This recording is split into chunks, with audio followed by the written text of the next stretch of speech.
Je suis professeur Alain Kiyindou, directeur régional de l'Agence universitaire de la francophonie, Afrique centrale et Grand Lac.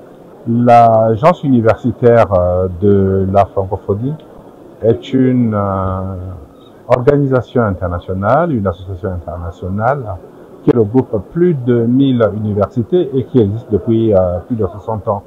Le siège social est basé à Montréal, mais nous avons plusieurs directions, dont la direction Afrique centrale qui est basée à Yaoundé. Nous avons au niveau de cette direction 11 implantations qui couvrent donc toute la région Afrique centrale et Grand Lac.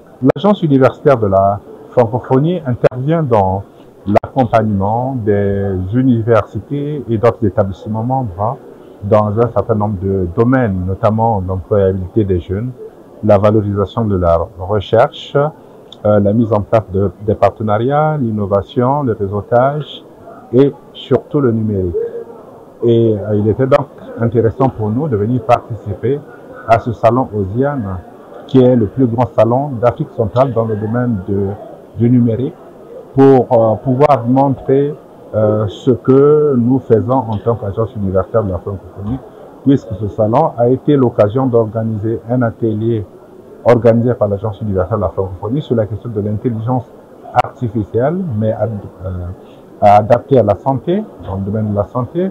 Mais ça a été également l'occasion pour l'Agence universitaire de la francophonie de participer à un panel plus large sur la question des plateformes numériques à l'ère de l'intelligence artificielle.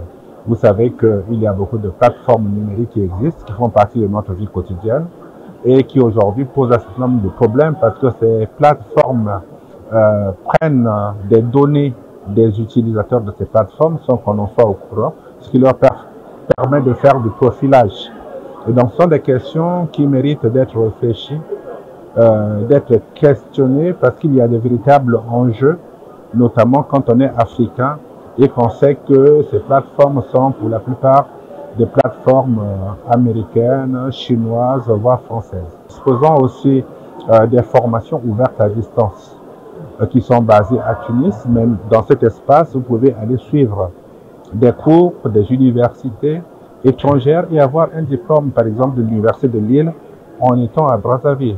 Il suffit de s'inscrire à l'avance, de remplir toutes les conditions nécessaires et d'utiliser ces outils numériques pour pouvoir le faire. Nous avons acquis un matériel important qu'on appelle le laboratoire multimédia qui permet aux enseignants des universités congolaises de pouvoir faire des cours à distance de façon très facile, très rapide et professionnelle.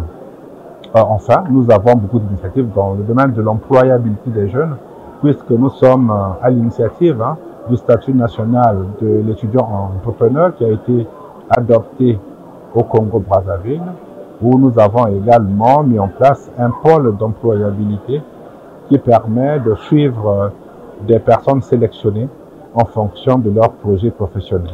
OSIAN, c'est une initiative intéressante. Nous sommes à la 9e édition et grâce donc au travail effectué par notre ami Luc Missili-Bazé, nous arrivons à fédérer dans un même endroit plusieurs acteurs du numérique qui viennent de plusieurs pays d'Afrique. Vous avez vu que cette année, la RDC était à l'honneur, mais il y a aussi le Gabon, il y a le Tchad, il y a la Côte d'Ivoire. En tout cas, c'est, je pense, l'occasion non seulement de réfléchir, mais de mettre en place des réseaux.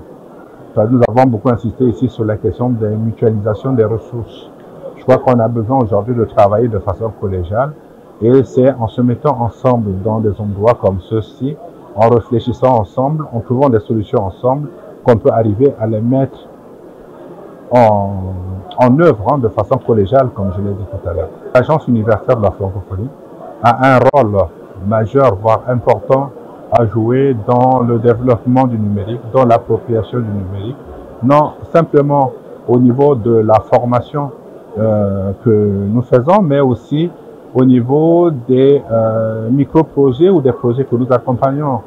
On a vu pendant ces salons d'OSIAN ce que nous avons fait avec Startup 237, qui a une initiative importante qui nous a permis d'accompagner 100 startups innovants et dont la plupart sont dans le domaine de la technologie et du numérique. Donc nous sommes là pour former, nous sommes là pour conseiller, nous sommes là pour faire des plaidoyers, mais nous sommes là aussi pour accompagner les initiatives intéressantes qui existent.